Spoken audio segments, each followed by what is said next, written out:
Ayan mga paps, Skygo 125. Ayan. Hindi na makaahon sa ahonin. Doon kay kadundon papuntang Nangka. So ito yung itsura ng lining niya, oh. Baklas ang pad. Sunog. Di ba lang na baklas na pad ay dalawa. Yan, oh. Oh, dapat ganito itsura niya, pero ito talagang sunog na. Ito malala, natanggal yung pad, baklas. Kasi yung durog nitong mga sunog sumama na sa langis. Yan, 5 ang lining yan, katulad sa Rusi. Rusi at Skygo parehas 5 ang lining. Yan, sunog ang dalawang piraso. Pati yung clutch plate niya nadamay, sunog. Dito na kumapit. Ito ay ibabapping natin para pumuti. Dapat ang kulay niya na ganito dapat, oh. Itong ating clutch plate. Kaya babapingin to mga paps. Yan. Opo. Tapos yung kanyang clutch housing okay pa. Walang hukay. Ito goods pa. Ang medyo alog na lang itong yung clutch housing. Clutch housing mo maalog na. Yan. Yan, oh. Oh. Papalit ka na sa susunod. Pero di pa naman nagiwang, alog lang. Yan, linis. Yan. Yan ay ibabapingin yung ang clutch plate mo. Yan yung itsura niya. So ang itsura naman ng makina, goods naman. So maputi, walang halong ano. Goods naman yung iyong axle sa loob.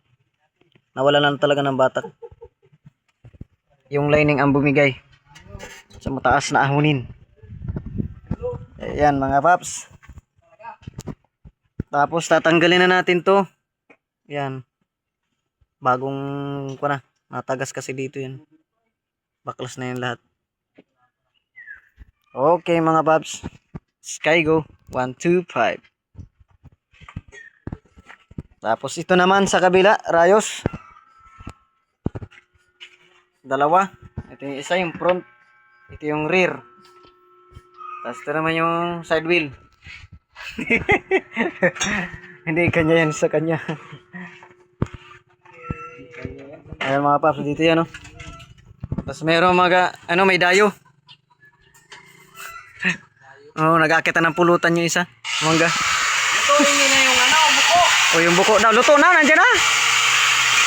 Buko nandyan. Nandiyan yung buko. Ayan mga paps, binabapping natin. Ayan, gumanda-ganda ang kulay niya, oh. Ayan. Hindi ang grinder mga paps, yan ay bapping. Tatanggalin lang yung mga nakadikit. Ibabalik sa original na kulay. Ayan. Yun, oh. Ayan.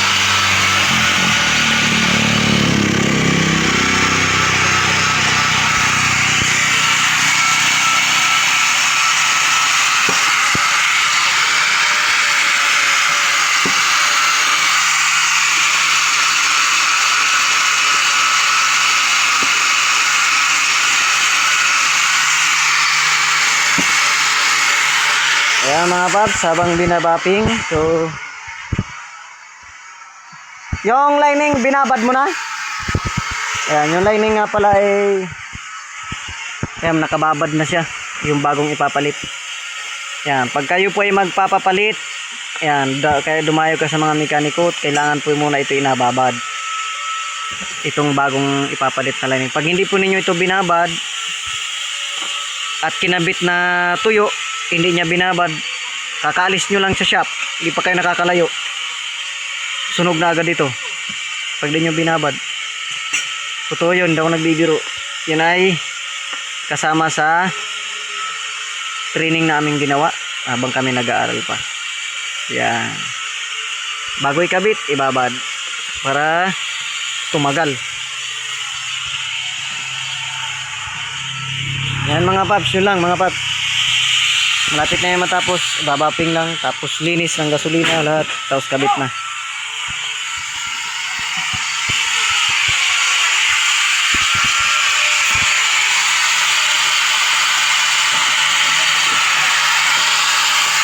Ayan mga paps, oh.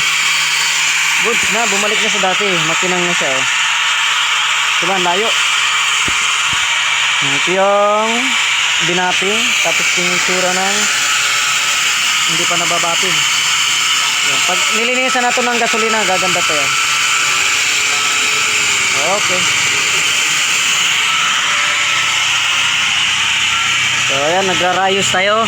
Last sa wali itong ating sa lapid itong ating ginagawa. So last na ano lang ito, sa ibabaw na lang. Matatapos na. So yung itatapos na, iaalay na lang. Medyo malayo pa yan, hindi pa higpit. Walang bearing mga paps.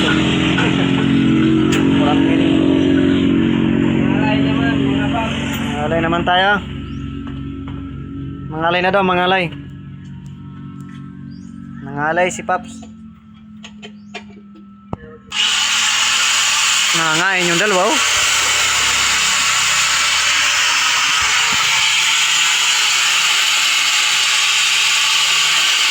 Yan, marami tayo dito. Itong makina nito, buuhin pa rin. So, marami na talagang project. Ay, makina. Buuhin pa na. Ito yung pinakang gitna ng buong makina. Ito yung top overhauling saka kaliwat kanan. Ibig sabihin stator saka clutch housing assembly nandyan. So, na-condition lang natin mga guys.